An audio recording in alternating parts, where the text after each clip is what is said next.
Will Muschamp gets canned, and I don't think you were surprised, or a lot of people were surprised. Even going into a season with COVID, just the way the season went for South Carolina and just the hot seat he was already on, I don't think many of us were surprised that they finally pulled the trigger, made the move. And then you saw the domino effect with Tennessee getting a new head coach, Auburn, Vanderbilt even, which was really shocking. Like, we all kind of learned, hey, the pandemic meant nothing to these schools, the boosters. If they wanted a new head coach, they were going to do so.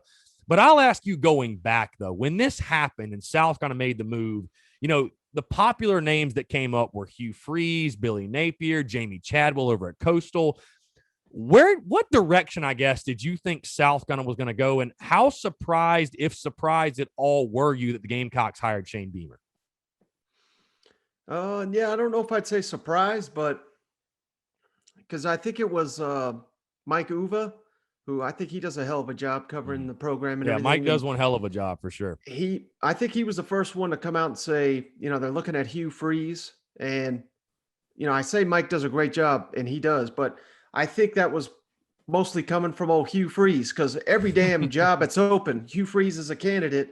Yet here we are years later, he's still at Liberty, and it was tough for even him to get that job. So, yeah, I guess, when you start with a big name like Hugh Freeze, was a little bit surprising that Shane Beamer got the job, but it was pretty evident that after that Hugh Freeze initial rumors got going, that Shane Beamer was the man for the job. And, he just makes a lot of sense. And I think if you're not a South Carolina fan, trust me, I know a lot of my Tennessee buddies, they don't even know who the hell Shane Beamer is, but who cares if you're a Gamecock? I mean, you got your version of Sam Pittman, who last time I checked, he got his ass laughed off when he got hired at Arkansas, he did a hell of a job.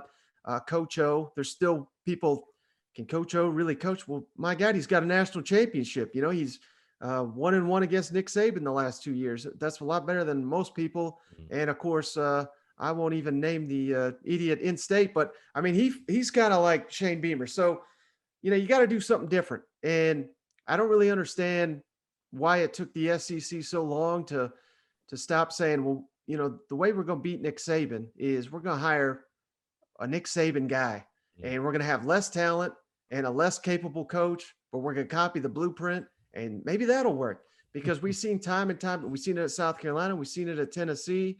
I think we're even seeing it a little bit at Georgia, even though Kirby Smart's, done a really good job.